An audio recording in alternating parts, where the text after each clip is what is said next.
You're listening to WCOM LP 103.5 FM Carborough and Chapel Hill.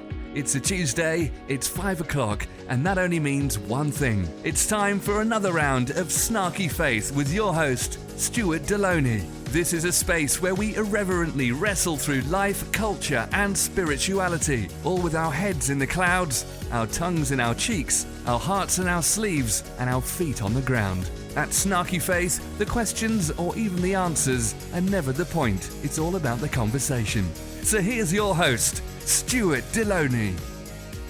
Good afternoon and welcome to another round of Snarky Faith Radio. I'm your host, Stuart Deloney, and hey, as we welcome you this week, I'm actually going to be giving you guys something very different than what we normally do. What's happening right now on the earth is something that we need to take notice of. We've caused a turning point in the earth's natural history. And what's happening right now, which is a cool thing, I am going to be turning over the microphone this hour to Everybody Now. Now, Everybody Now is a podcast about what it means to be human on the threshold of a global climate emergency in a time of systemic injustice and runaway pandemics. Scientists, activists, farmers, poets, theologians will all talk bravely and frankly about how our biosphere is changing, about grief and hope in an age of social collapse and mass extinction, and about taking action against all the odds. What we're doing right now is this. This is an event that we're broadcasting live against all sorts of other radio shows and podcasts for those that will listen. What you are going to hear for the next while is going to be a myriad of voices speaking truth to where we are at right now. So buckle up and get ready for this. And if you're new to the show, you can check out this show and past shows at www.snarkyfaith.com or anywhere else you find a podcast. Just look up Snarky Faith. This isn't one of our normal shows, but I think this is a worthy cause, and I feel like this is a worthy journey for us all to go through together. So enjoy Everybody Now, Climate Emergency and Sacred Duty.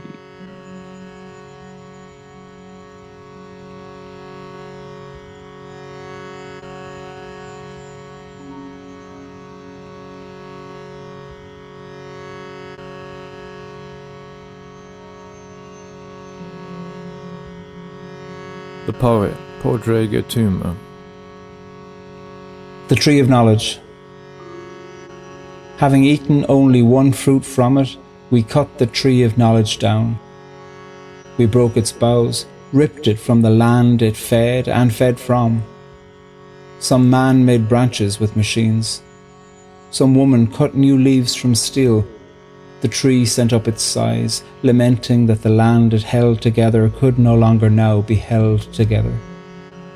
From the tree's remains we made paper, but words kept on appearing on the pages with warnings that we didn't want to read.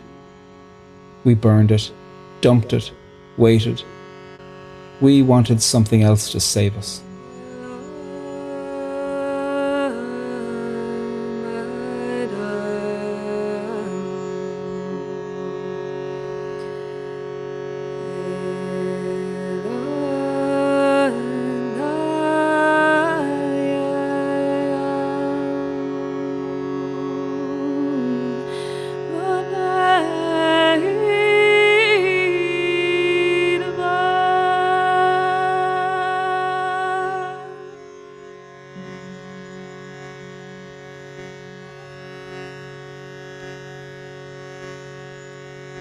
My name's Dr. Gail Bradbrook. I'm one of the co-founders of Extinction Rebellion.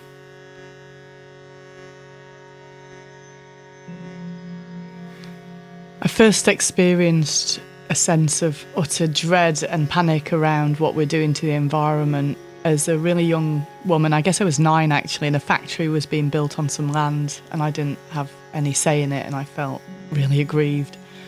And it's been there over the years, but I remember it really strongly in 2013 when I looked at images of tar sands.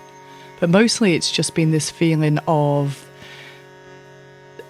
hidden buried feeling that nothing's really happening here and we're just letting this thing run and run.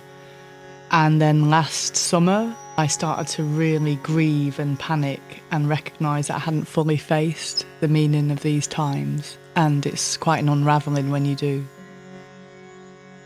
I definitely have had those feelings before, but there was some weight of it that came in the summer. I think there's something in the consciousness that's shifting personally, and it's an opening up that happens when you grieve, because the price of love is grief, and grief opens the space for love. And I think that's what's happening right now, is we're facing what we've been doing to our home, and our home is heaven on earth. And I look around now with my heart more open, feeling more courageous, and I look at nature and I'm in love. I feel hopelessly in love with life at times, and I think that's the gift of grief.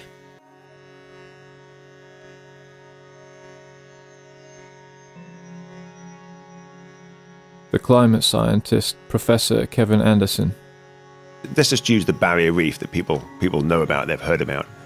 That at 1.5 degrees centigrade, the estimates are that we probably will have destroyed something like 3/4 of the barrier reef. But if you go to 2 degrees centigrade, you pretty much wipe out that whole ecosystem.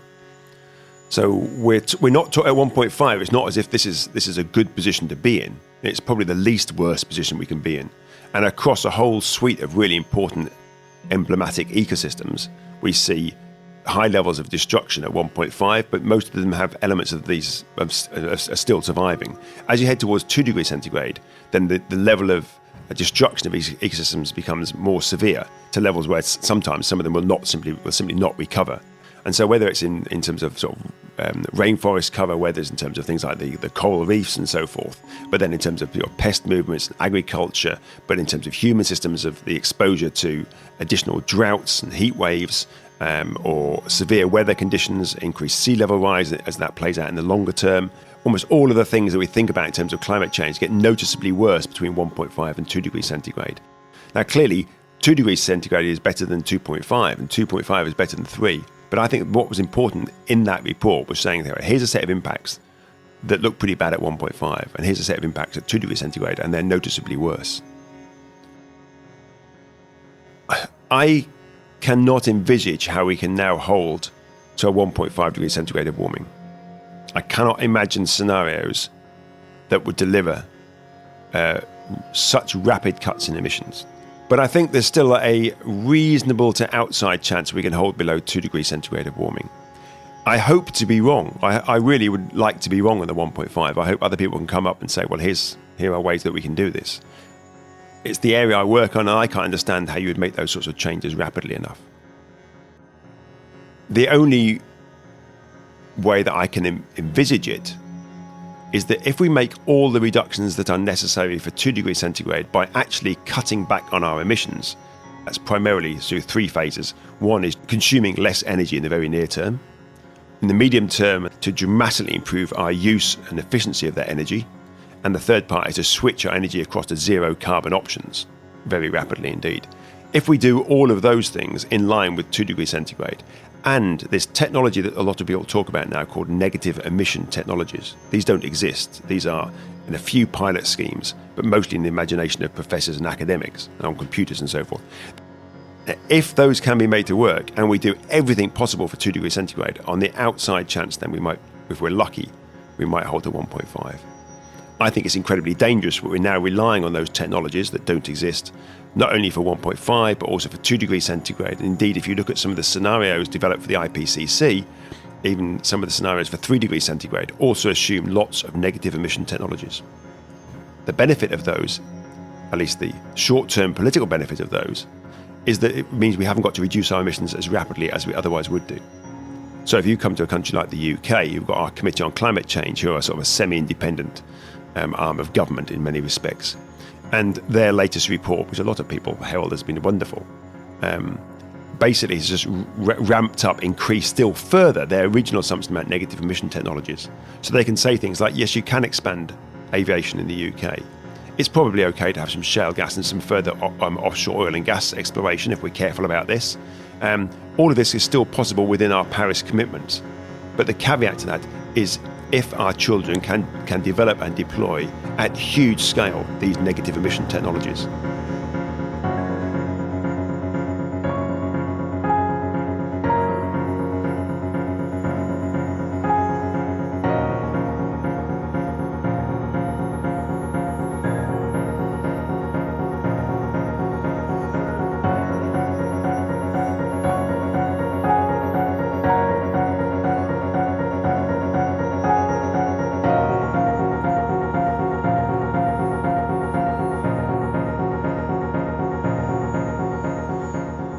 We don't know exactly how things will play out. I mean, things are not looking positive. When we're rapidly changing sort of ecosystems and social systems, then there are going to be lots of problems and issues and challenges and lots of pain and suffering that will emerge from these rapid changes. So we're seeing pest movements, changes in rainfall, changes in heat waves, changes in migratory patterns of species and of people, as people will certainly some parts of the world will be moving to find more appropriate areas that are climatically more suitable to live in. And often these will play out against other existing tensions. Some people have argued that climate change was one of the exacerbating factors, and let's be clear, it exacerbated factors. It wasn't causing what happened in Syria. So they had a very long drought, which had some implications on stressing certain communities. But then obviously on top of that, and what much more important than that, were all the other stresses that occurred there. But this is, with just 1 degree centigrade of warming, what we're already starting to witness is climate change exacerbating existing problems elsewhere in the world. And in Darfur, we saw changes in rainfall patterns that looked like they were linked to ongoing climate change. And that created, because of the way the pasture lands were used and because of the migration of some of the tribes and so forth and the cultures within those communities that occur every year, that people weren't moving on as fast as they had done previously. So the next group were coming in, and you got fighting again there and lots of deaths as a consequence. So climate change plays out in ways that it builds on other tensions, at least at the moment. I think as we get increased levels of warming, what we're going to start to see is that climate change is sometimes the principal cause for some of these social frictions that we see around the world. You can also see in things like Haiyan, which was a devastating typhoon in the Philippines a few years ago, or indeed in Mozambique more recently, or more well covered in the media, things like Sandy in New York, the storm event there, that we've already seen about 20 centimetres of sea level rise as a consequence of the additional warming from burning fossil fuels. And we are going to see ongoing increases in sea level, and they could be very significant. I mean, a metre across this century isn't an unreasonable estimate. Some people estimate it could be quite a lot higher than that. But what we will be seeing is a lot more across the following century or two, because we are setting in train now ongoing melting in Greenland and parts of Antarctic. Once we've started that, it's hard to imagine how you could possibly reverse it. And there are some very worrying signs that we're starting to see this happening a little bit earlier than we had expected. And this means then once we've started that, once we trigger that, then we will be seeing changes to the land masses, significant changes to the land masses across the globe. And you think that most cities, most people live around the coastal zones, you start to see a whole suite of really major implications for these parts of the world.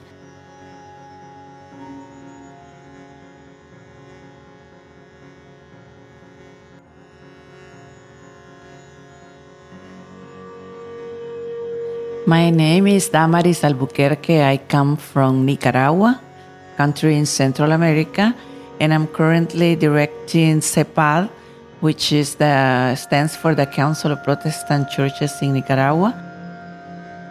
Nicaragua is an agricultural country, and also our farmers, they do basic agriculture, not technological. So they rely on the climate for growing the crops. If it's dry, if it's too rainy, then it affects them. And our rainy season usually runs from May to November. And that has been how they have farmed in the past. But recent years, that has changed. And so we don't know when the rainy season will start or when will it end. And it has been more dry in the recent years, and also bring some flooding at the end, because we are close to the Caribbean. We get all the hurricanes in the month of October, and those hurricanes come now stronger, with more harder rains, and that, of course, affects the way they grow things, and we are always suffering from droughts or floods. We work with communities, villages, and one of the program is directed to farmers, to agriculture, how they can farm in these conditions. And we teach them techniques on how to make better use of their ground, how to conserve the water, soil conservation, how to use resistant seeds to the climate, native seeds, and how to grow other crops that are more resistant, and also there are more short-term crops so they can have food all year round. And also it's affecting water, because now the rivers are drying out and are contaminated as well. And for example, in Teustepe, which is an area which is in the dry corridor, we call it a dry corridor, and they have a river that goes dry during the dry season and then gets its water during the flooding season. But the water is diverted by the rice growers. So the rice growers have enough water for their rice crops, but then the people are left without water. All of us should have equal rights to the natural resources, to the creation, and so those who have more take advantage of the resources and leave the others without them.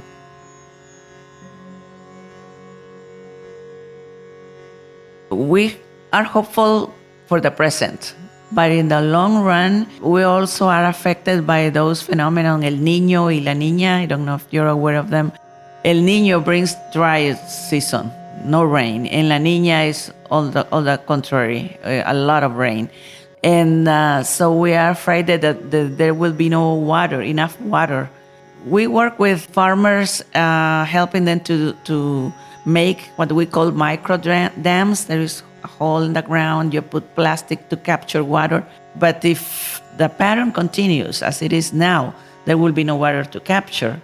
Also, we work with them with water filters, because the water that is available is contaminated. I think it will not be too sustainable in the long future if we don't make any changes to protect our environment.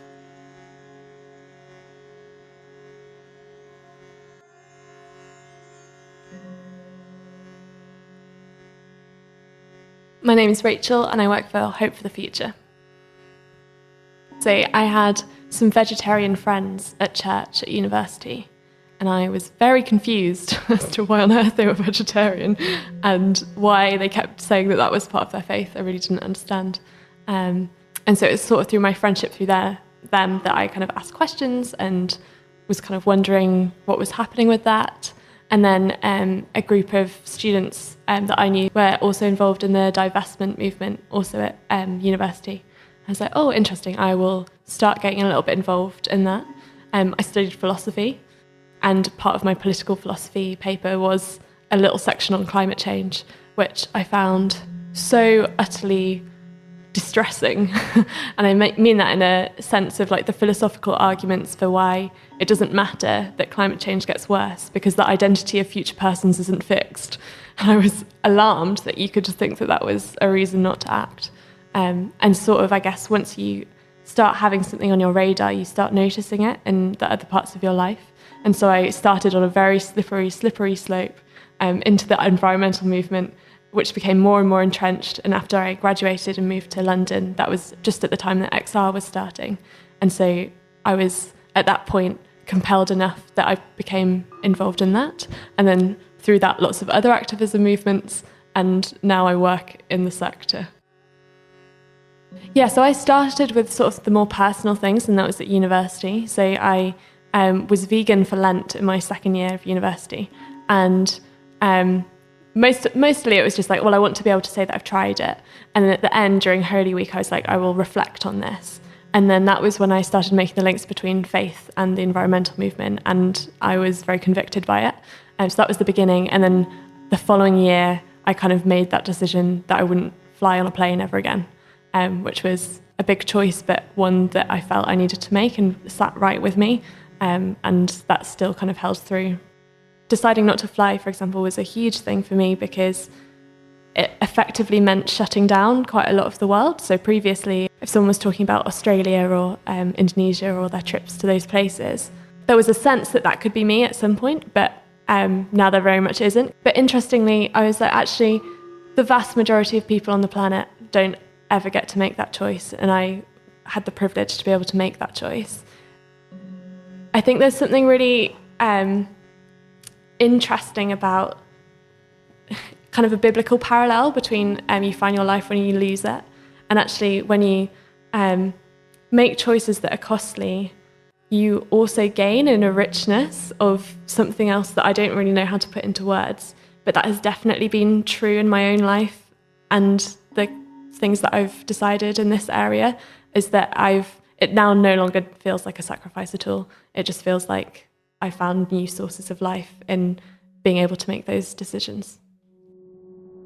We're in the sixth mass extinction event. That's clear from the science. It's named in the science, and scientists use words like biological annihilation on their papers. You know, there have been 5 other extinction events. People know about the dinosaurs, and we're looking at, I think, around 1 million species potentially going extinct. And if they don't get extinct, they're going to be near obliterated. You know, 1 in 5 mammals in this country may be gone within a decade. In the UK is one of the most nature depleted countries in the world, and that's one of the things that breaks my heart and also lifts my heart. You know, I was on an organic farm recently, a small one, and there were swarms of insects like there used to be in my childhood. And when I go to places where there are packs of sparrows, it always seems to be the sparrows that get me. I always think they're like little working class birds, aren't they? Like in packs and a bit ordinary looking and gorgeous. So it's important that we are real. And I think what we stumbled across, Roger's original paper that he put together was called Tell the Truth, and asked people to act accordingly. And it was like, let's stop doing this thing that the Green Movement's doing, which is pussyfooting around reality. Let's say it as it is. Let's tell the science as it is, and including the precautionary principle. So I don't know if you know, but the 2050 target that government seems to have adopted, which is a nightmare, it has only a 50% chance of succeeding. So they've given themselves a target, and we know they miss targets, and with only a 50% chance of succeeding, of keeping the temperatures in any kind of safe domain. This is not, I mean, if you don't get the waiting list right on the NHS, people will suffer and some people will die, and that's appalling. And what we're talking about here is the potential extinction of the human race and a mass extinction of plant and animal species. You have to use strong words when you're dealing with things like that. And the other word, rebellion, you know, it's a very British thing in some ways, rebelling. It's not something we do easily, but we do have a history of rising up. And as we say, we're not in protest, we're in a space where the social contract is broken. You know, it's wherever you are on the political spectrum, you might be more centrist or a bit more on the right. There are political commentators like Hobbes or Locke who talk about the right to rebel and actually the duty to rebel. So the Declaration of Rebellion, if people read that online, I think it's a beautiful piece of prose. It was written by Simon Bramwell, who's one of the first people who were part of Extinction Rebellion and Rising Up, and it has that depth of Britishness in it, I think, of the idea of duty and things being sacred and how we love this land. You know, the idea that you love your land and you love your country seems to have been again adopted by the right, whereas I think, you know, I absolutely fucking love this country. It's gorgeous, and I love the people. I love our humour. I love how we play with irony. I love that cringing feeling of embarrassment we have around each other that's just ridiculous and none of us seem to be able to get over, you know. I mean, we're wonderful, and we f the world over. It's down to us to really undo what we've done and to melt our hearts. So I was talking about tell the truth and ask people to act accordingly, and the green movement needing to change how it does things. And we stumbled across this. Well, it was Roger's idea and it was a good idea, but it had a piece missing. When you look at Jane Morton's work, who's a psychologist, she talks about emergency mode messaging and how the green movement needs to move into that.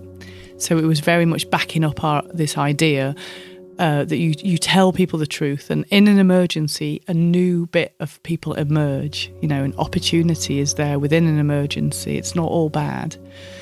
And people are willing to act according to their values, which is to everything else gets set aside in an emergency, doesn't it? And you do what's necessary.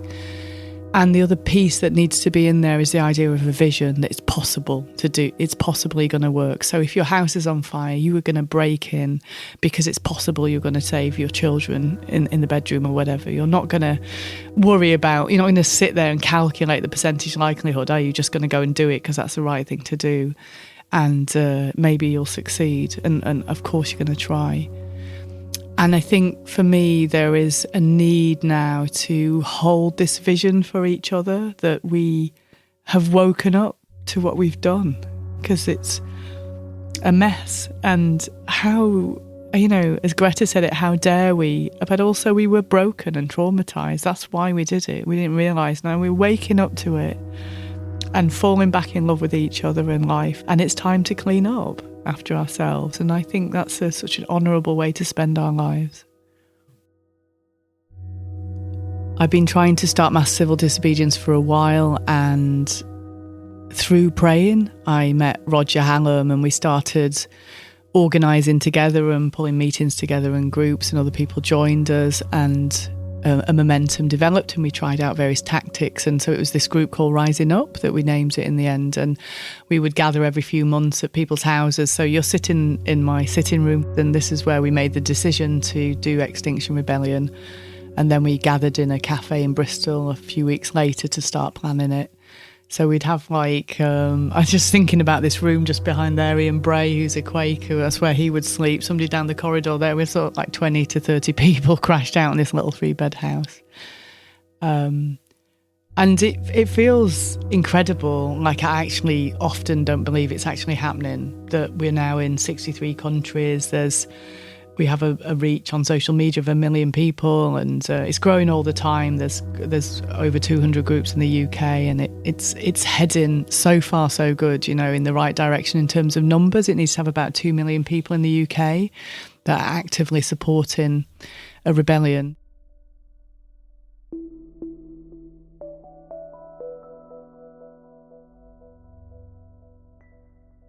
I'm a freelance academic. I have an honorary position at Glasgow University. I am an activist. My work is best known for land reform and various environmental campaigns, also urban poverty and matters to do with human ecology as well as natural ecology. Alistair McIntosh, calling in from Glasgow during lockdown. Issues of climate change and how we appraise the science of climate change have been very much on my mind, and I've used the lockdown usefully to complete that work. I'm noticing a much greater propensity to anger, to flashpoint type stuff, and I think it's a combination of the actual effects of being in lockdown and folk starting to go get a bit rattled by it, and the whole constellation of circumstances of our time, of which the virus obviously is one element, but by no means the only element, and in the longer term, a relatively small element compared with climate change.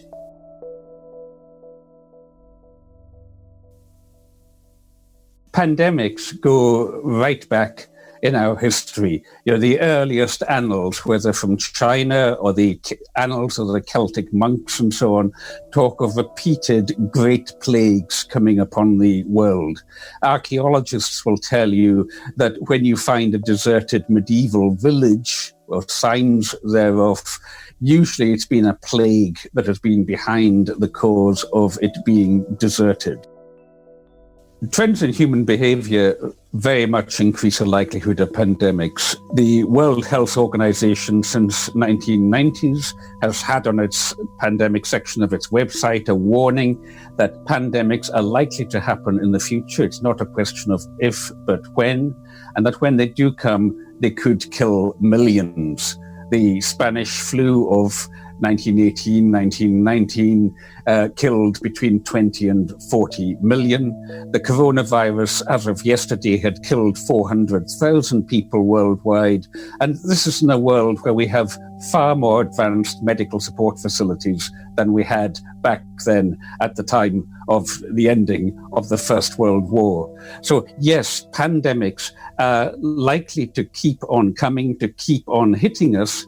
And in the case of the coronavirus, I think we can see very clearly how modern living, and particularly fossil fuel-driven living, are key drivers in what is happening. Because fossil fuels have enabled us to live with very intense population density. So when you've got a lot of people close together, you've got a considerable pool for infections to spread, combined with the fact that that mandates things like factory farming, and the intensive factory farming of animals could well be a factor in this coronavirus. And then the third factor is that fossil fuels enable rapid transportation around the world. So, it's thought that the reason there was so much of it in northern Italy was that they had close trading links with Wuhan province. So the virus was maybe brought back there and got a foothold early on. That's only made possible because we can jump on a plane and be across the world tomorrow, carrying the virus with us in ways that in the past would be a very much slower process. And what the IPCC report on climate change in the land says, the one that came out last year, is that it says that it's a combination of changing land use, partly driven by climate change, that can cause human beings to encroach into wildlife areas. Basically, if you're a bit short on food, then you go poaching for wild animals or what have you. And when you bring those back into the human food chain, there is a higher risk of epidemics and possibly pandemics breaking out. So a threat multiplier is something which you can't directly lay a finger on, but it is likely to increase other forms of threat, whether threats of agricultural failure, threats of conflict, or threats of pandemics breaking out. I think that the pause, as I heard a friend of mine call it the other day, the way in which we've all had to go on slow, we've been laid off our work and all the rest of it.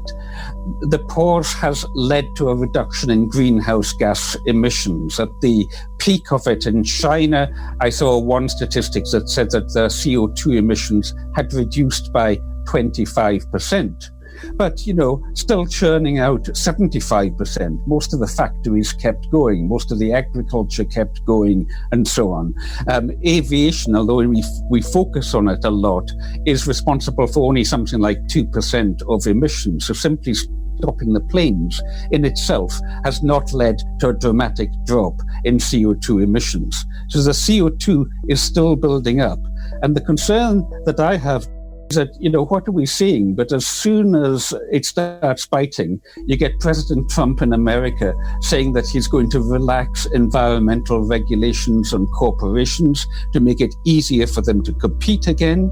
You have the Chinese advertising cars to try and get the car economy going. And here in Britain, Boris Johnson doing the same thing, with reopening not just garden centres first, but also car sales rooms first. So my concern is that we've seen a little bit of what can be done, but there is huge counterpoint pressure to bring back consumerism as usual with all the emissions that will entail. The theologian Hannah Malcolm, calling in from lockdown. I guess it's 3 months now for us. My husband and I have been in lockdown in Mustside in Manchester, where we live, and my husband is more vulnerable, so we have to abide by stricter social distancing rules. And I think one of the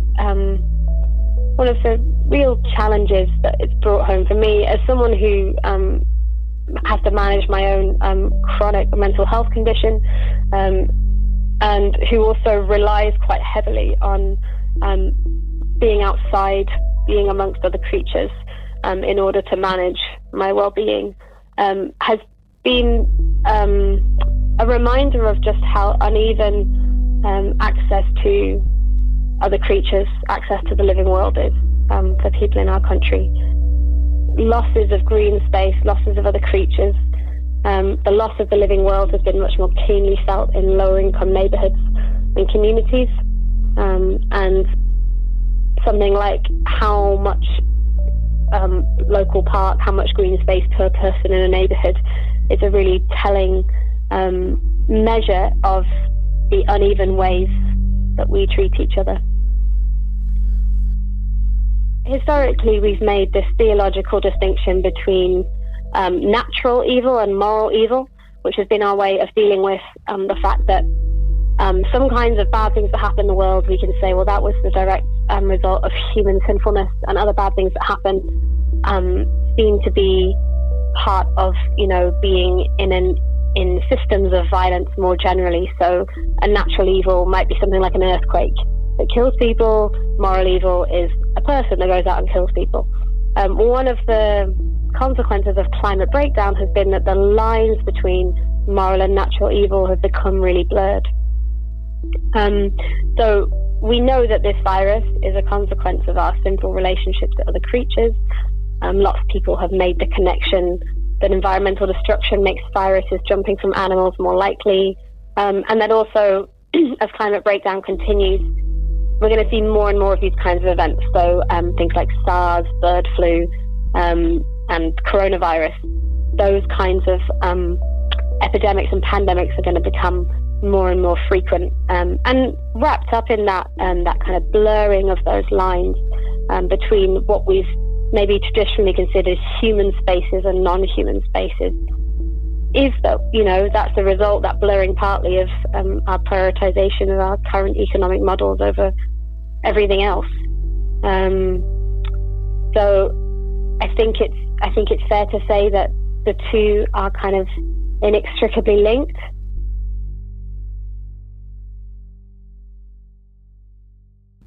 I think this is a moment of, it's a revelatory moment where we have a glimpse of both our capacity and our willingness for responding to global destructive events. One of the things people have said about coronavirus, has been that it's demonstrated that we are capable of quite rapid and far-reaching change. Our emissions globally have dropped by 17% since lockdown began. And that's really not very much, given that we need to reach a kind of net zero state. But it's also worth bearing in mind that really nothing actually has changed. We haven't really changed our habits. We haven't really changed the way we consume things. We haven't really changed our energy systems, and our economic system has changed slightly, but not really. I suppose the thing that I found quite difficult to hear in people's comparisons between something like this pandemic and our wider climate and ecological collapse has been, people saying things like, oh, nature's healing itself, or humans with the virus after all, because of stories like cleaner air, animals returning to cities, that kind of thing. Or, nature sends us to our rooms to think about what we've done. And one of the ways that we can talk maybe with more clarity about the relationship between something like a pandemic of this scale and learning how to change our behavior is that we can make distinctions between changes in activity and the human beings involved in them. So people have said things like, oh, well, there's fewer people on the road and so the air is cleaner. Well, that's not true. What it is there's fewer cars on the road that have made the air cleaner. And that kind of distinction might seem really small, but it challenges that underlying current in our thought that human life should be seen as at best separate from and at worst the enemy of other creatures. That shift in the way we imagine our relationship to the world around us, I think, will create the space for us to do the creative and transformative work we need to do. We can't imagine that it's a binary of choosing between human flourishing and the flourishing of the living world.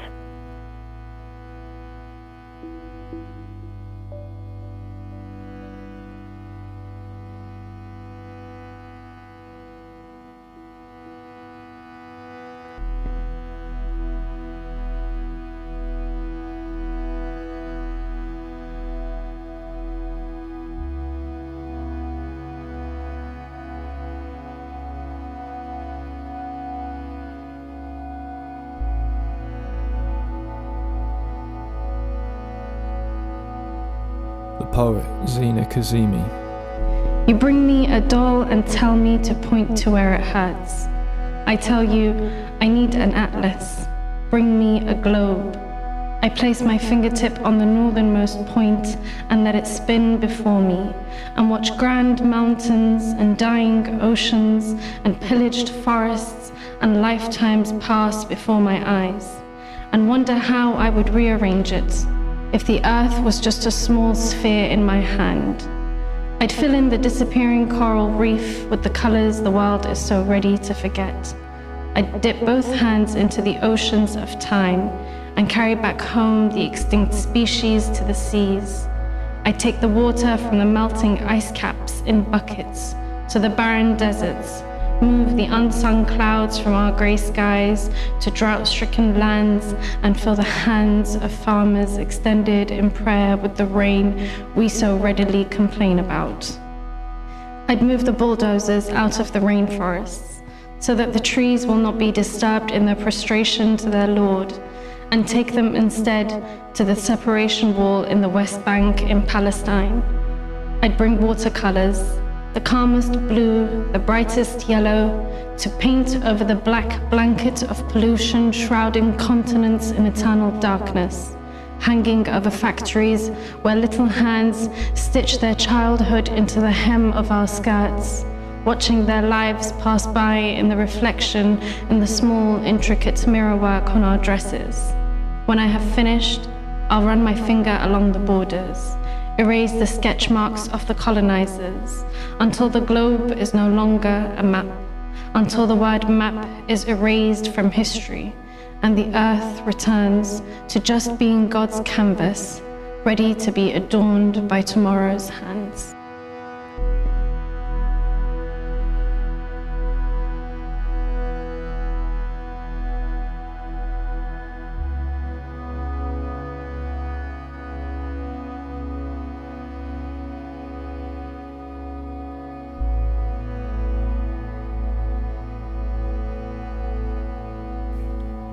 I'm Rowan Williams, the Master of Magdalen College in Cambridge. I first woke up to some of the environmental crisis in my 20s. I was that generation that, I suppose, picked up from Rachel Carson and then from Schumacher. Those early voices, the first swallows of the summer, if you like, who were talking about the devastation that we were creating. And it clicked for me very, very strongly with some of the work I was doing as a theologian at the time. I was working on Eastern Christianity, which has a very powerful sense of how the natural world carries the energy of the divine, and how that teaches us a kind of veneration for the material environment we're in. It's easy enough to construct a story about Western civilization where at some point everything goes completely wrong. It's never as simple as that. But there is a watershed moment somewhere in the 16th, 17th century where you can actually see somehow the gulf between mind or spirit and body has opened that bit wider. And the sheer resourcefulness of the human mind in exploring the material world draws people into this myth of the active mind and the passive world. Here am I, the maker, the questioner, the inventor. Famously in the image that Francis Bacon uses right at the start of the scientific revolution, I put nature on the rack. I torture nature to make her give up her secrets. It's a very powerful image and a very telling one, not least in its gendered nature. I put the female body of nature there where I can probe and intrude and impose. And that male dominating head not heart, mind not body, that's a strong myth in Western society, and it dies hard. You will still have people, a very distinguished American philosopher, saying, at the end of the day, there is just stuff. And what he means by there is just stuff is actually there is just stuff, plus people like me who write books of philosophy about it. And what we lose in that is the sense of involvement in, interdependence with the world we're in. We treat that world out there as something we're not part of. And there is that moment, as I say, in the 16th, 17th century, where the gulf really starts opening up. If you look at the history of science in the 17th century, there's a sort of battle going on under the surface between people who still hold to a more mythological, mystical, participatory, even magical view, whether it's in the poetry of Thomas Traherne, or actually in some of the philosophers who start the Royal Society. They're not all Francis Bacon types, who are very conscious of the immense complexity of factors and energies flowing together in the world, and are still not quite sure whether they're scientists or magicians. And then you have the people like Francis Bacon for whom, no, it's simple, it's out there, it's dead, just carve it up and label it. The carving up and labeling tends to win over a couple of centuries that follow, and then very, very slowly, it's as if we're steering back towards a deeper sense of interaction and involvement. And so many powerful scientific minds of the last few decades have moved in that direction. People who say, well, let's face it, the world seems to be intelligent in a way we've never really reckoned with. The world exchanges information in a creative way. That's what the material world is. It's bigger than we thought. I think Wendell Berry said something like, there are no unsacred places, there are just sacred places and desecrated places. And we look at what we're doing to the earth and how we're trashing her and trashing ourselves. It's a deep separation from our own inherent sense of purpose and love and our connection to our ancestors and the next generations to come after us.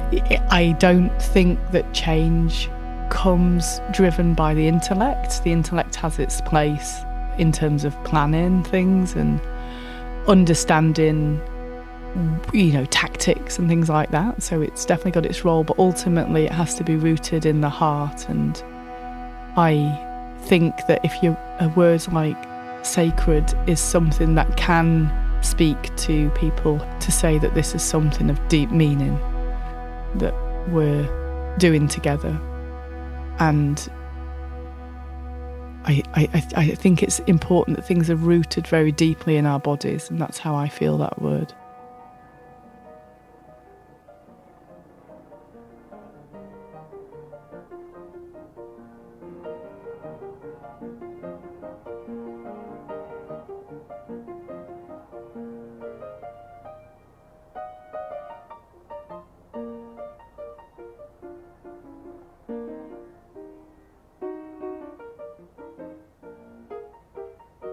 The Reverend John Swales.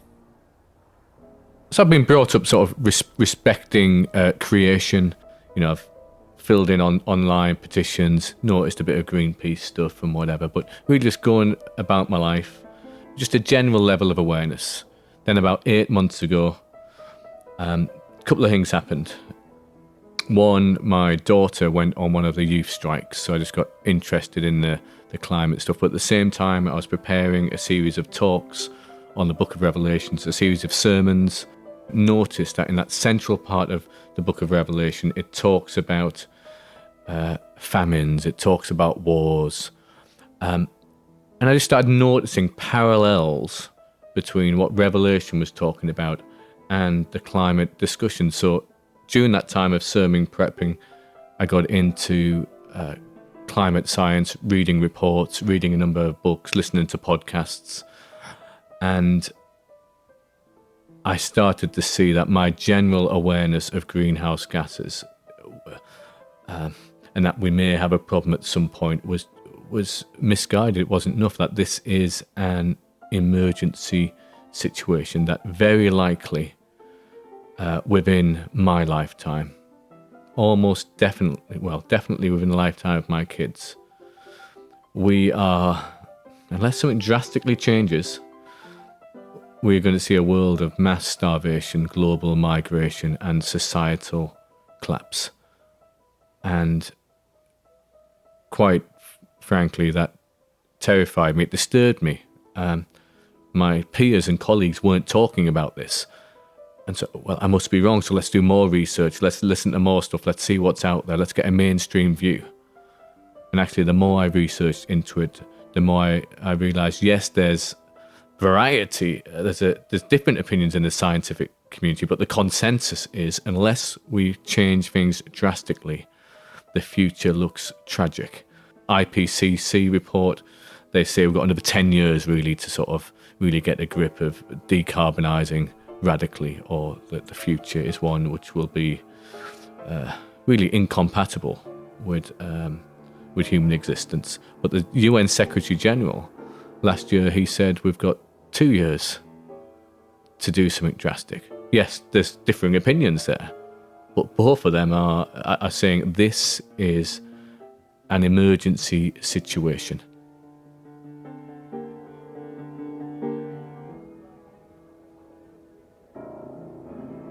So I preached my series on the Book of Revelation, and I noticed the parallels, that there's beastly forces at work today.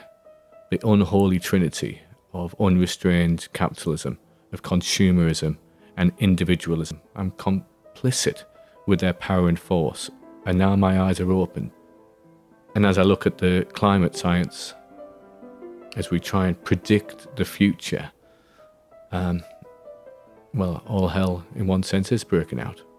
You know, climate change is a threat multiplier. We will see more wars. We will see more famines. We will see more disease. We'll see more refugees. All hell is beginning to break out. But what we see now in the Western world in a shadowy way, we will quite soon see in Technicolor. And I think what we'll see in the coming years is people waking up and grieving for a future which will no longer be.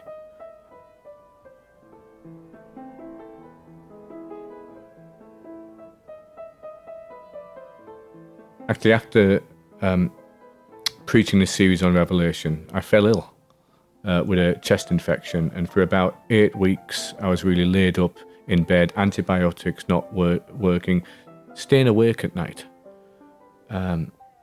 crying. I put my kids to bed, and I'd be crying for a future which will no longer be, in a place of grief and lament. At that time, struggling to pray, but that changed and developed into a really prophetic calling of speaking truth to power. So I feel that as an uncomfortable calling to speak out on these issues with as much clarity as I can. I would probably say that grief is still there. So an example would be this morning, I woke up and about half an hour of getting up, having a coffee, suddenly it sort of kicks in. I'm reminded of that normal life nowadays takes place in the context of this catastrophe which is unfolding. But grief can be a process. And for myself, I've been able to move from grief, which is almost like denial, then paralysis, to then being able to move forward with some level of hope. Or to go with Brueggemann, I was in a place of orientation. My world makes sense. I understand the climate science. I'm grieving. I'm in a place of disorientation. I don't know who I am. I don't know what the world is anymore. My worldview is collapsing and changing around me. But now I'm in a place of reorientation. So I'm not back at the beginning. I have grieved and I grieve, and there is some despair in that, but actually I've moved into another place where I reorientate my worldview, which means that I can actually get out of bed and do things. And part of that would be leaning into lament, but then also leaning into the activism.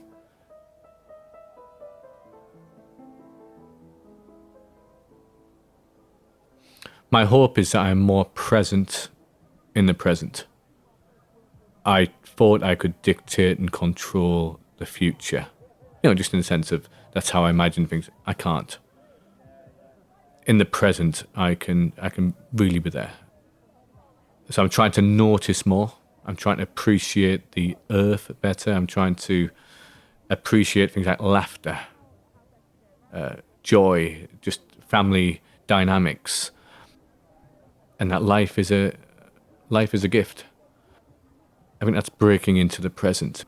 I can have a glimpse and a foretaste of what I still hope deep down will one day be of the restoration of all things and all tears wiped away.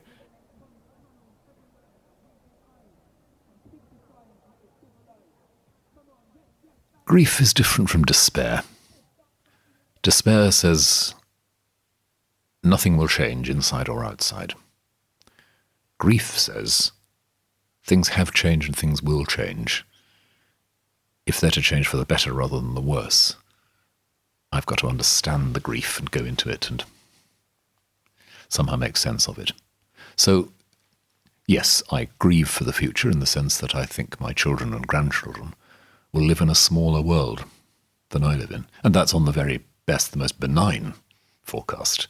The not so benign forecast is there'll hardly be a world at all. But at the very best, we'll be living in a world where resources are shrinking, where biodiversity is all the time being eroded, and therefore where anxiety, conflict and rivalry are ratcheting up all the time. I think it's appropriate to grieve that that's how change may work, that's where change will take us. But looking at it with intelligence, with imagination, looking at some of the roots of that in ourselves, that's what turns us away from despair. That's what says change doesn't have to work one way. And if I'm prepared to look in as well as look around, maybe there are other sorts of change.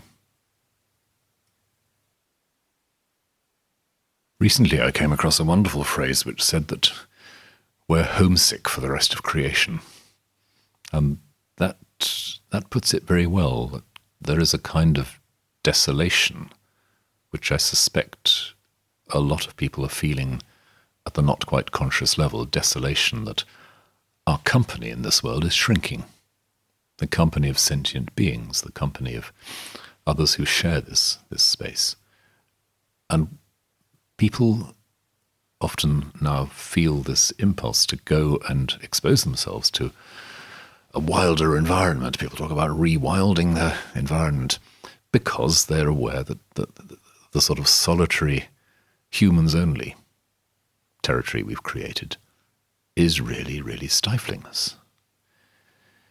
When we think of the bad old days in South Africa and all those signs saying whites only, occasionally I think there's just a little bit of an analogy with the world in which we're putting up notices saying humans only.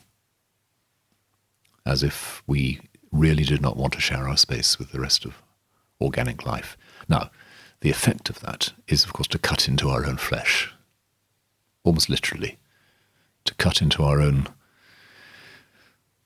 readiness to be fed and to be nurtured by the environment we're in, as if we really don't want to be receiving what makes us grow and flourish.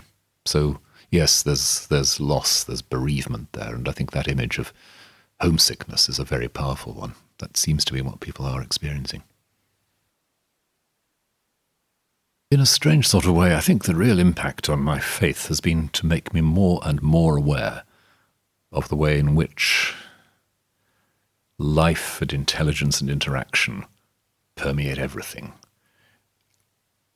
It's as if I've been weaned more and more away from the idea that there's a lot of passive stuff out there, there's an active mind in here, inside me, to see that mind consciousness moves in everything.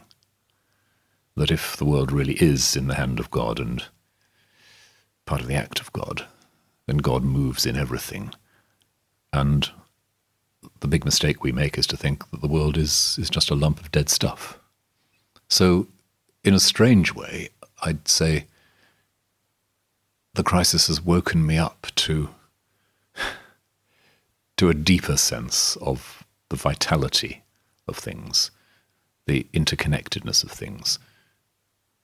We've discovered in thinking about the environmental crisis more and more vividly how much we depend on each other, how what seems to be a relatively small shift in the biosphere actually upsets all kinds of aspects of the ecology overall. We've discovered that a little adjustment in a local ecology can have consequences across the globe. We look at the problems that species of bees have and the effect that has on actual crop production and fertility, how the reduction in biodiversity among bee populations is not just something about bees, not just a problem about bees, it's a problem about the entire biosphere in which the bee operates. It's just one example. And when we see that interconnection, we see, I think, more and more vividly how the presence and agency of the Creator is just there working, knitting itself together in every aspect of where we are and what we are. Jesus, it seems to me, in the Gospels is saying two things simultaneously. He's saying, there is a great crisis coming.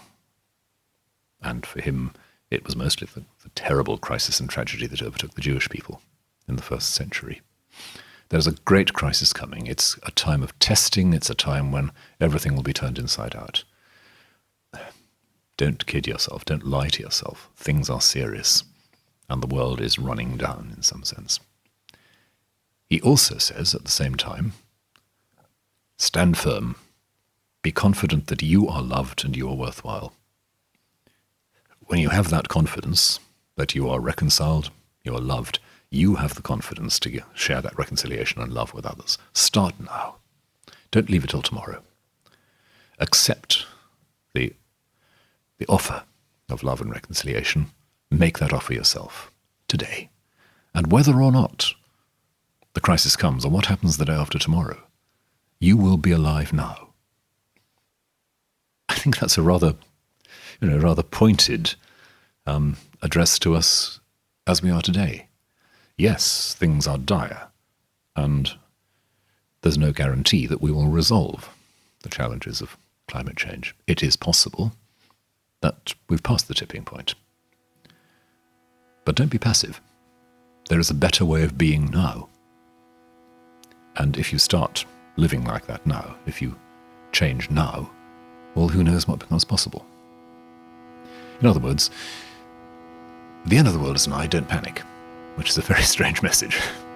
The end of the world is nigh, you can still live, you can still change. It's still worth being human.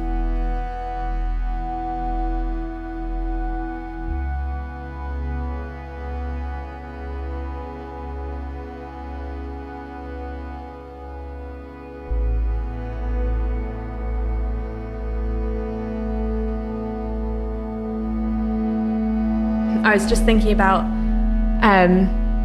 the IPCC report and 3 to 4 degrees this century and then 1.5 degrees. And I think for the first time I worked out how old I would be, and it's like 35 probably when we hit 1.5 degrees. And I'd never quite let my thought process get to the realization that in all likelihood I will see a world of 1.5 degrees and then 2 degrees and then 3.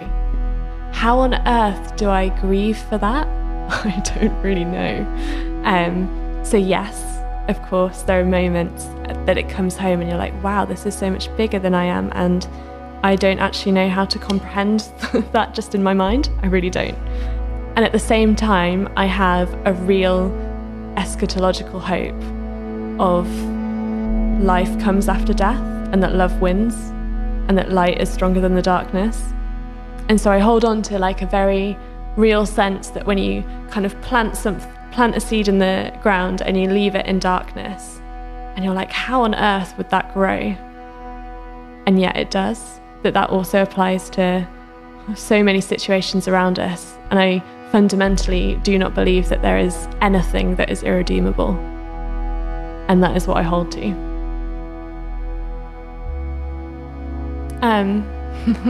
So many people give me hope and inspire me. So many people.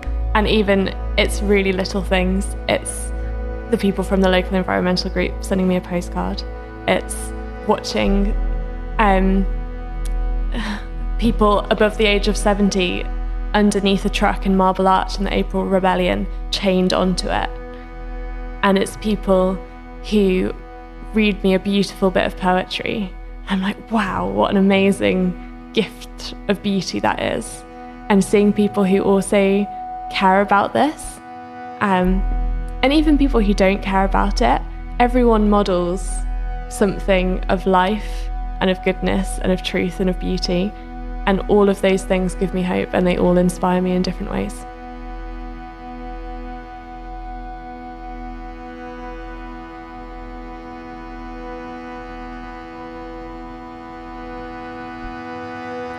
Troubling times are ahead. Never could be what they said.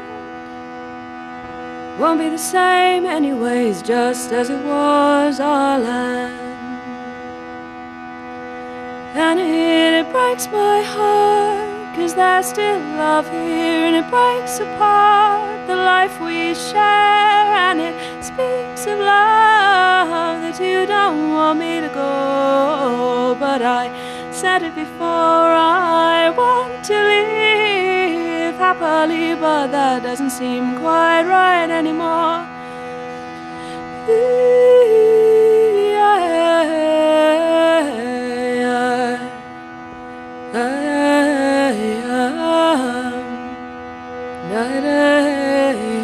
When you ask what this is for, I want to live for my cause, ready to lay down my nights and my days for this war. And it breaks my heart that there's still love here, and it breaks apart the life we share. And it speaks of love that you don't want me to go, but I said it before, I want to live happily, but that doesn't seem quite right anymore.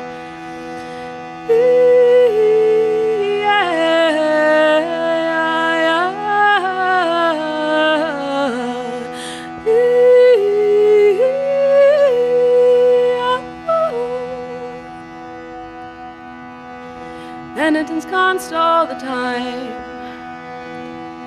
We already walk our fine line.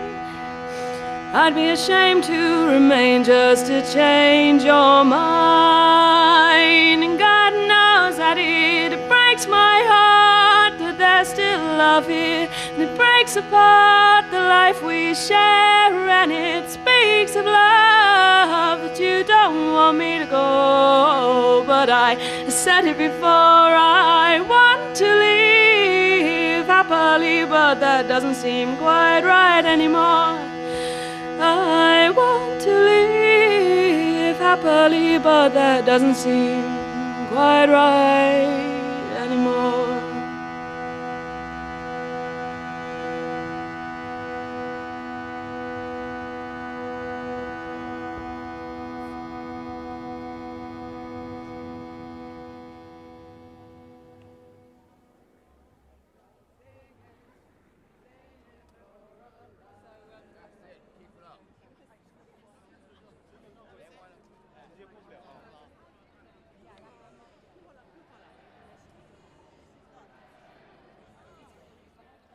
What is living? The broad hall found between narrow walls. What is acknowledging? Finding the one root under the branch's tangle. What is believing? Watching at home till the time arrives for welcome. What is forgiving? Pushing your way through thorns to stand alongside your old enemy. What is singing? The ancient gifted breath drawn in creating. What is labour but making songs from the wood and the wheat? What is it to govern kingdoms? A skill still crawling on all fours. And arming kingdoms, a knife placed in a baby's fist. What is it to be a people? A gift lodged in the heart's deep folds. What is love of country? Keeping house among a cloud of witnesses. What is the world to the wealthy and strong? A wheel that turns and turns. What is the world to earth's little ones? A cradle, rocking and rocking.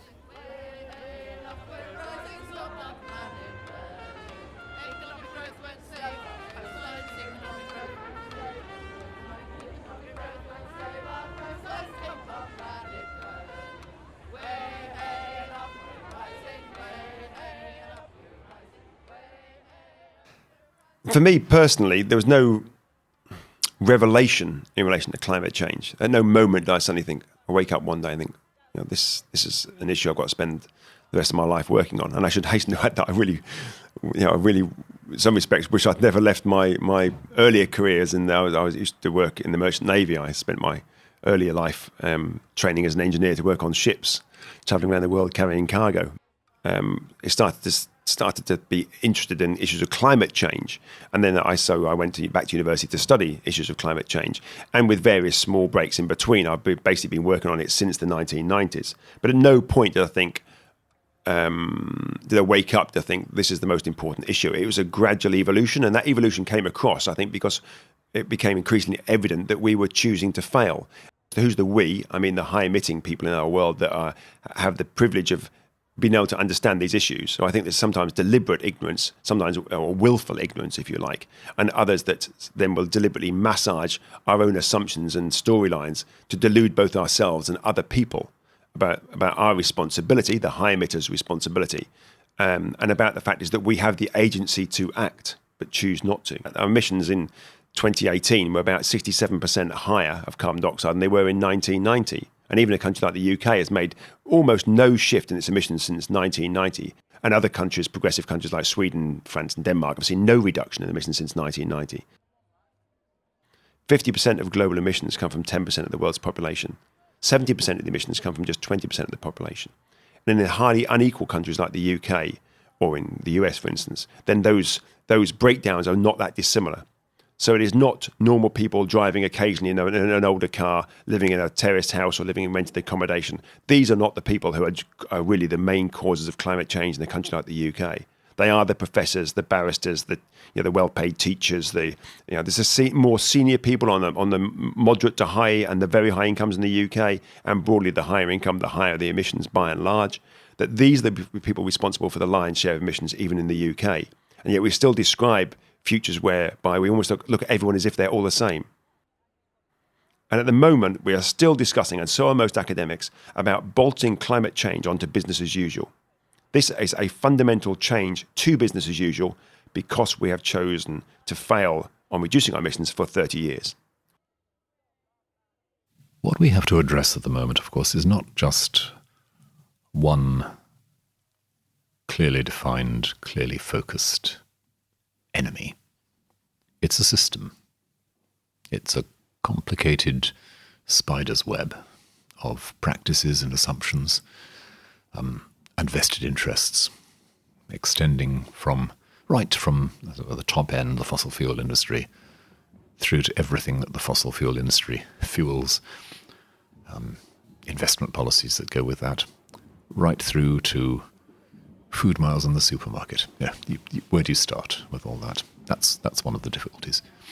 And that's why whatever options the individual might make about adjusting, as I've said, making those small changes that can be made, there are things that only coordinated action from higher up can really make a difference too. So pressure on governments to cooperate becomes enormously important. So yes, speaking to power is a key element. Well, they have the biggest responsibility, because also the Bible says that he who has more responsibility.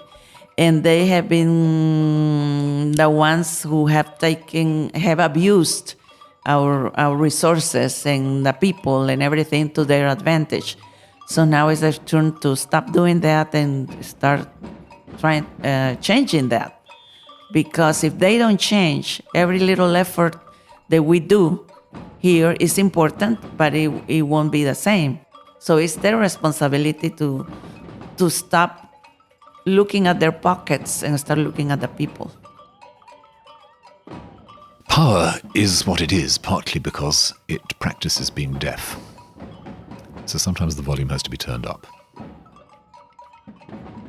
In the last year or so, the emergence of Extinction Rebellion, the development of the school strikes and so on, this seems to be a matter of turning up the volume. Non-violent civil disobedience, what you might call the theatre of non-violent protest. Just as a witness to the depth of conviction, the depth of concern, that has already clearly had an impact.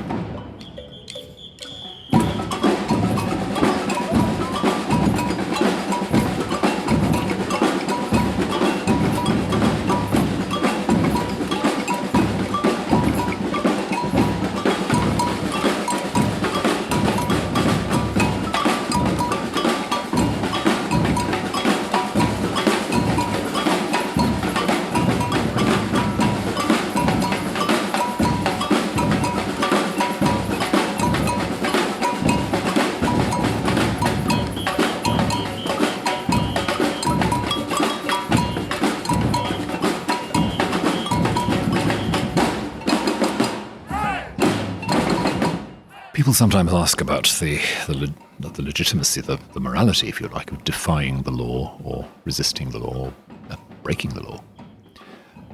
And what's important then is to ask, well, what is the law for? Law is to conserve the stability and security of a society.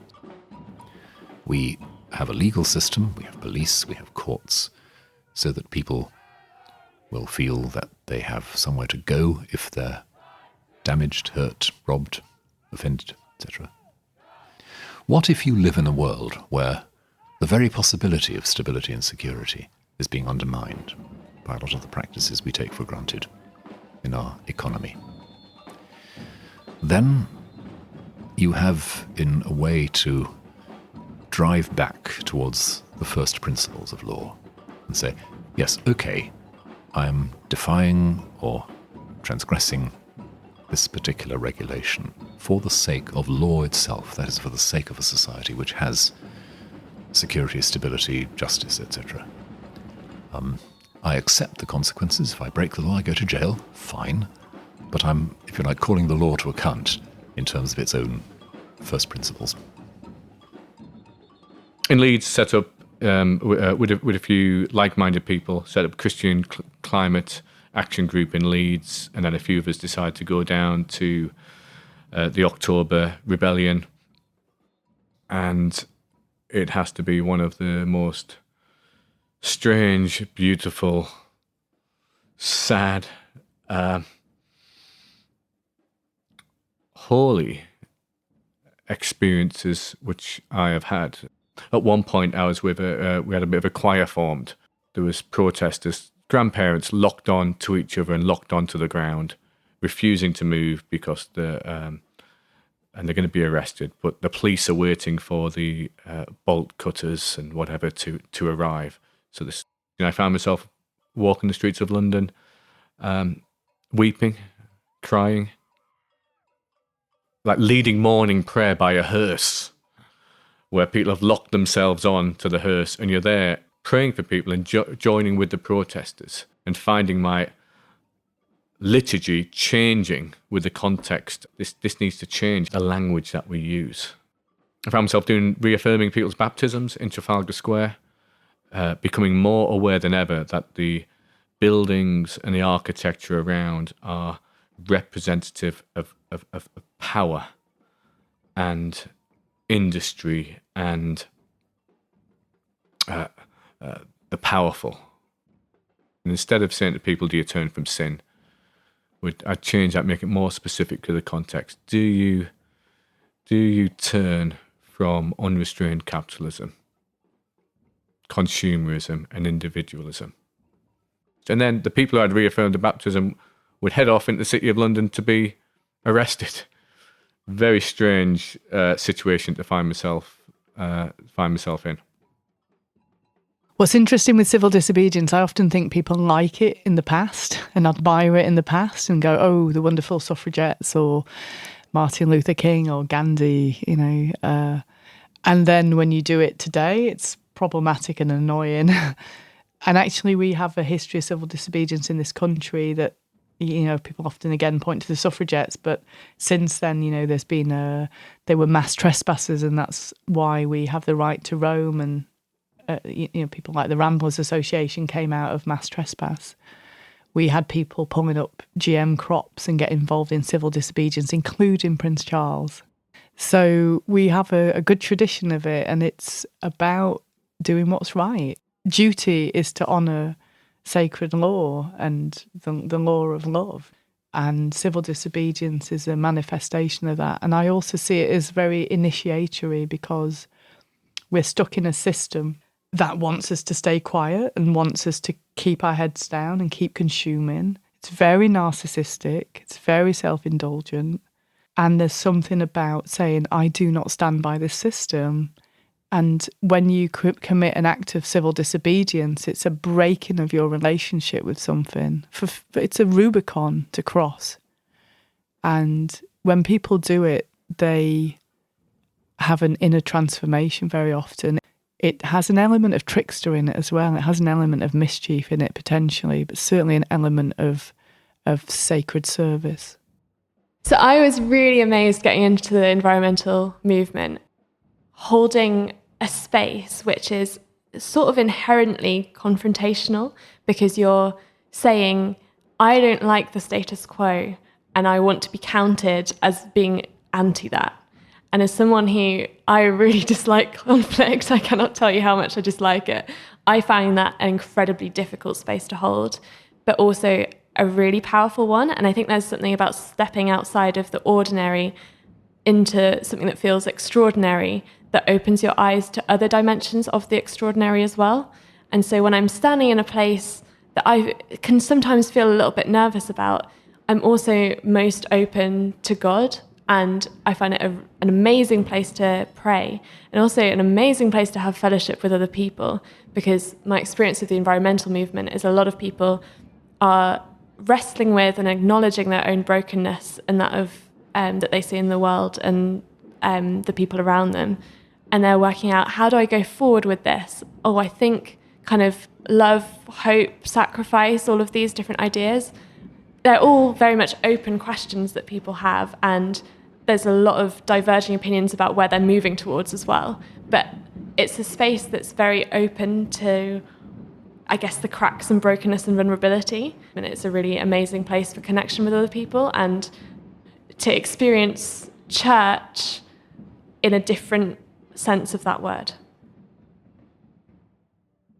In my job here in Leeds, I work closely with the police. I'm a friend of the police, receive grants from the police for the work I do. In the context of the October Rebellion, I was struck by both the humanness of the police, but also struck by how they are a tool of the state. So while I was there, a Section 14 was declared for the whole of London, which meant it was illegal for myself to gather with a couple of others under the name of Extinction Rebellion, even if you weren't committing an offence except for the Section 14 being in place. That's gross misuse of power. So in one sense, the police aren't friends. They are there to do their job. At the same time, every police officer is made in the image of God. If I get to know each police officer individually, I'm getting to know something of more of what God is like. This is a situation where there's maybe 30 people all locked onto baths, locked onto structures. And I was weeping because it was beautiful. The police were there dragging people away, and the people sat on the ground were singing songs of peace. And I'm upset because I'm seeing, grandmothers and scientists and professors and teachers and builders being dragged away by the police. And the police officer came up to me and said, "Are you all right then?" I said, "No, not really." And she said, "Why is that?" I said, "Well, I've got some questions." She goes, "What are those?" I looked at her and tried to catch her eye. And I said, at what point as a police officer does your conscience not allow you to do what you're being ordered to do? And she leaned forward and she said to me, "You need to know, I've handed in my notice. I've only got 2 weeks left, and I've already been in touch with XR to be one of their police liaison officers." I went there with the intention of getting arrested. Just before I went, my nana, my grandmother, died, and I had a funeral, which I had just a couple of days ago, which I was leading.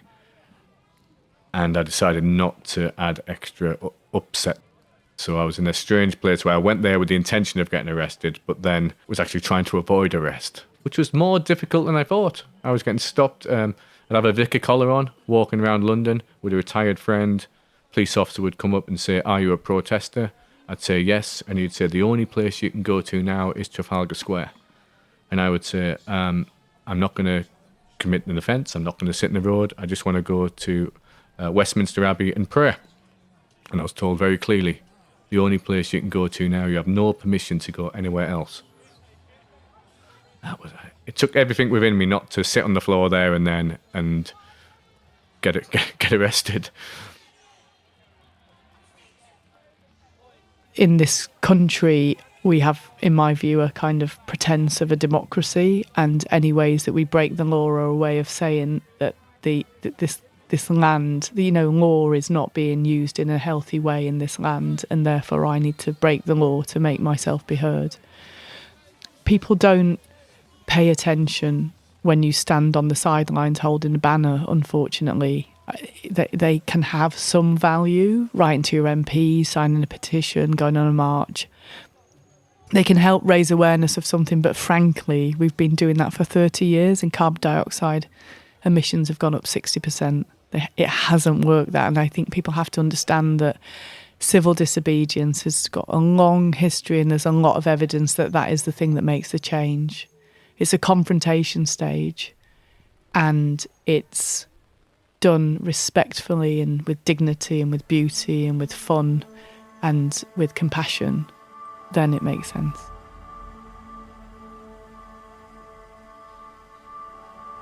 The first thing is organization, because when they start working together, then they find the common goals that they have as a community. When they start identifying needs and prioritizing needs and making plans together, then they are encouraged and continue working. Every community has to have a community plan, taking into account needs both from men and women, and from youth, from children. So everything is included in that plan. And we say, don't make a big plan that you won't be able to fulfill. Do small things, and then we say, here are the laws. And we teach them some laws about community participation, about natural resources, about water, so they can go and speak to their local, their municipal authorities and say, here is our plan, here are our needs, what is in your budget for us? And so they may be road repairs, electricity, water, schools, anything. And some of our community leaders now have become council members. And so that gives them more strength. there are huge political structural issues that we have to address. But I don't see the division, often the false dichotomy, in my view, between the individual and the structure, the state, the policy realm. They are two sides of the same coin. We work as a partnership. It's a messy partnership between bottom up and top down. They're not separate things. So policymakers may very occasionally come up with wonderful ideas themselves, but almost always they're influenced by other things they have seen around them. And often those things have emerged from some sort of grassroots change. Now, we don't know where they play out. It isn't an emergent system, but those things generally will play out in other people around us, in our institutions. That may play out then in terms of local councils, and that may play out in terms of changing an agenda or a dialogue that the policymakers at a national level, or indeed at an international level, may start to have. There are three elements to it, as I see, for us. The first thing, we need to identify the large carbon footprint components in our own lives. It's not too challenging if you sit down to think, well, where do my main carbon emissions come from? It's basically, where do we use most of our energy? Actually, the emissions savings that we get if we try to make those changes, which we need to do, are not that important. But what is important is it gives us the credibility to talk about that with our friends, our families, at our work and so forth. So there's really clear psychological evidence to say that if you want to try to have debates and arguments, then actually your credibility is improved if you're trying to do these things yourself. And particularly then if you can talk about how difficult it is or how easy you found it. So those discussions and dialogues are facilitated by us trying to do these things. But the emissions themselves, let's be clear, are much less important than the idea it opens up the scope for localised dialogue. That localised dialogue then plays out within our universities, within our schools, within our hospitals, wherever we happen to work, in our sports clubs, with our friends, down the pub, all of those things.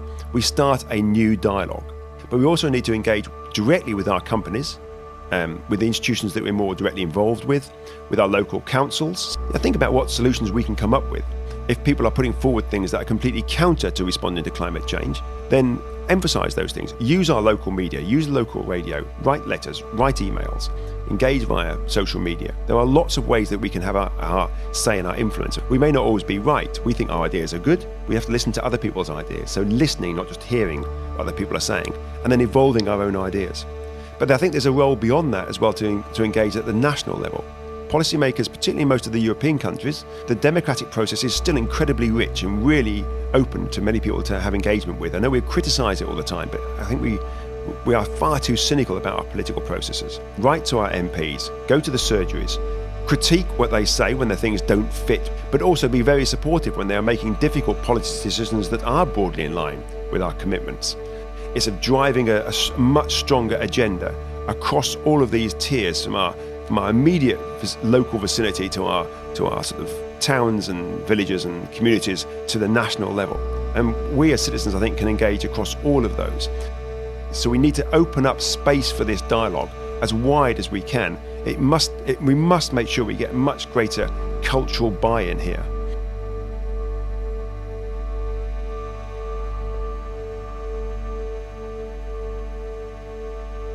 Sometimes these other communities will have different cultural framings, different ways to look at the issues, different sets of insights that could be really revealing to the rest of us as well. So we need that wider portfolio of thinking about these issues. And we need to develop new narratives, not just a narrative about a progressive future, but multiple narratives about a progressive, low-carbon, equitable future. We need to reconsider, what do we mean by value? What do we mean by rewarding success? We need to have a better concept of time. So rather than just be thinking about the short term, think about the longer term, about our children and our children's children and our children's children's children, and about other species as well, the non-human world, or the more than human world, not non-human, but the more than human world. I think one of the problems we have had is we have taken post-Enlightenment a very reductionist view of the world, and it's been phenomenally successful. Let's not pretend otherwise. Reductionism, post-Enlightenment, along with the fossil fuels, have provided us with lots of really wonderful things in our society. But what we have been really poor at doing is understanding the system implications of that sort of reductionism and of our level of sort of extraction from society, our abstraction from it in some respects, but our also extraction from it in terms of materials. And I think we have been very poor at that and are really struggling still to understand system implications. Whilst we're excellent at looking at more and more detail of a smaller and smaller part of the system, we seem to be almost like genetically unable to be able to stand back and look at the bigger system implications. But I think we have to start doing that. And sometimes maybe other cultures have been better at doing that than the dominant sort of Western culture that we're seeing, certainly around us in the Northern Hemisphere, and influencing other parts of the world, perhaps unduly influencing other parts of the world. Ultimately, this is going to be it is going to be a messy partnership on every single level between the 7.5 billion people living on this planet, between us and other species as well, between technologies and politics and the social sciences and the humanities. There are no silver bullets to this problem. There are no very clear pathways, and probably won't be a single clear pathway. It's going to be an iterative learning process, but we can't sit on our laurels anymore. We have to start to respond immediately. We should have responded yesterday, and because we didn't, it's much more profound sort of rates of change that we require today. But we need a much wider constituency of voices to be heard if we are going to respond in any reasoned fashion to the challenge that we have brought upon ourselves.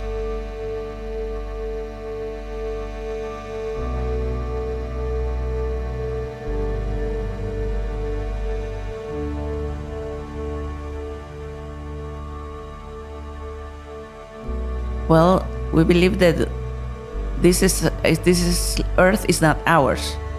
It was created by God, and Jesus came here to Earth, I believe, and He lived among us. He felt what we felt, what humankind felt, and He saw the needs, and He saw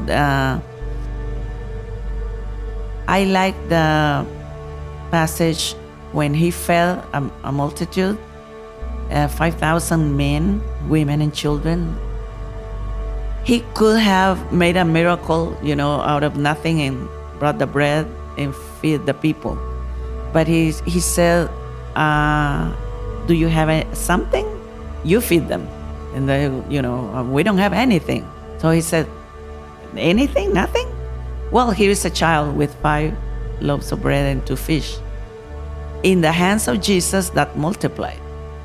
We are not asked to be just, waiting that everything comes from heaven. We have to do our share. We have to find that resources, look around in a collective way. And He then told the disciples, tell the people to sit down on the green grass. So you can use the earth, you can use the grass, you can use whatever is in your hand, but collectively it will be extended to everyone, and everyone was fed. That's what it says. So I believe that as Jesus came to teach, to preach, and to heal, we are also commanded, because He also said, as the Father sent me, I'm sending you. So it's the same mission that Jesus came to do on earth that is our mission, to care for everyone else, and of course to care for creation as well.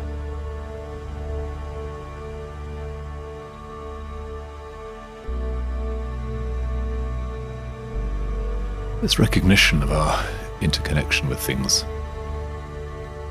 is, I suppose, what shows itself in a greater openness simply to understanding how it works, the kind of science that really does explore intelligent exchange in the world.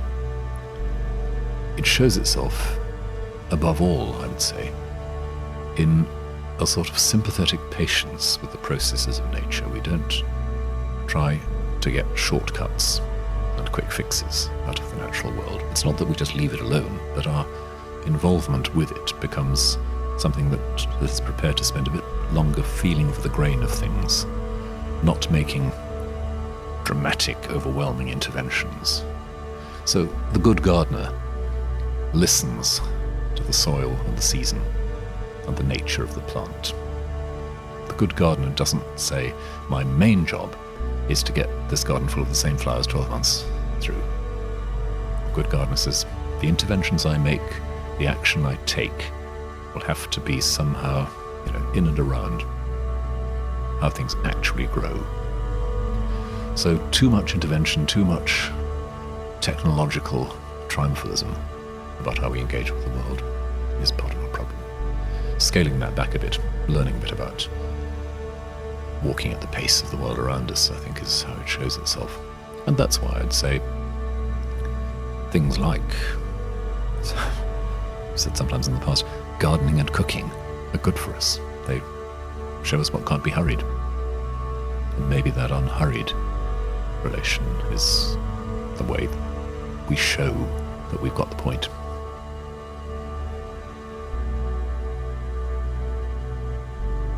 So we say that tell the truth, that's our request, and that has to be for ourselves as well.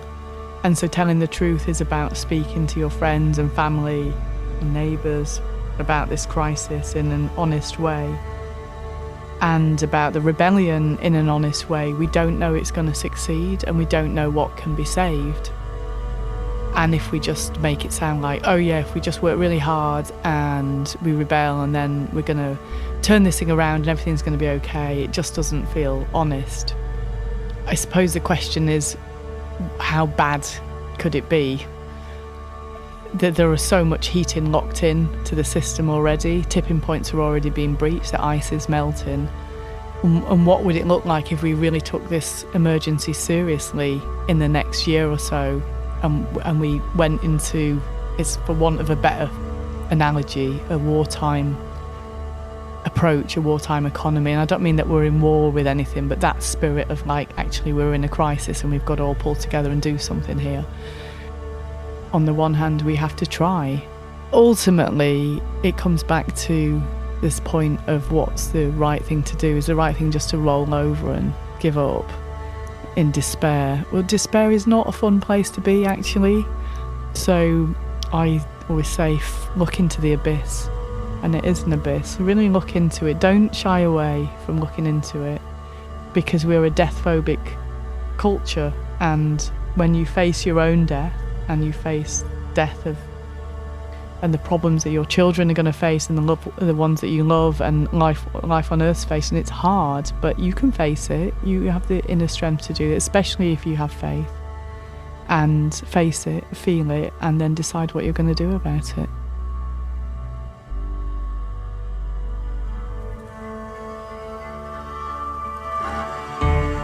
Put your hands in the soil, feel the groan and feel the joy. All sit with the hurt, stare into the dirt. Occupy the bandstands, gather lost citizens. Climb down your pyramids, relinquish your privilege. Welcome strangers to your table, as though they were angels. Make space for the spent, feel the lament. Break your vows to the powers, plant trees and grow flowers. Share the resources, free all the horses.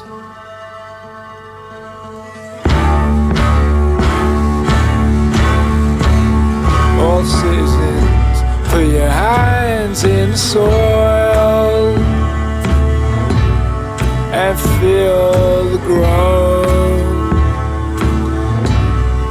Feel the joy and be still, and be still.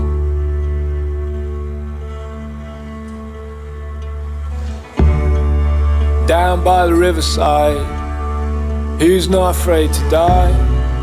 Emerged from the waves, broke loose from the powers of the age. Live now as citizens of what's left of the age to come. Behold the Messiah dying for the lands we're crucifying. Break bread and take drink, all feel and think. Shed tears every day for everything we throw away. Mourn for your families, mourn for your enemies. Sing to the stars, console our grieving hearts.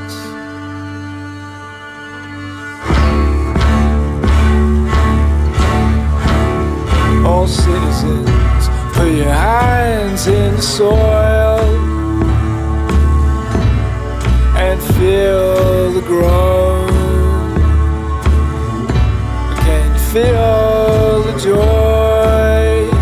And be still, and be still.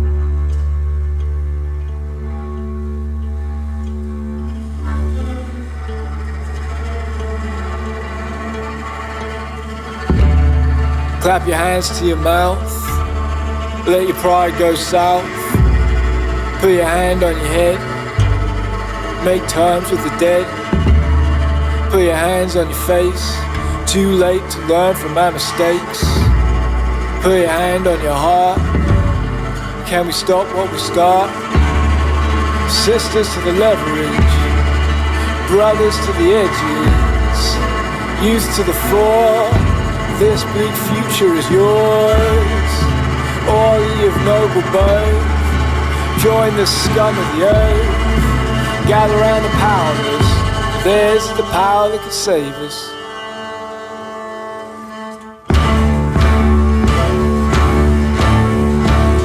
All citizens, put your hands in the soil and feel the growth. Can you feel the joy?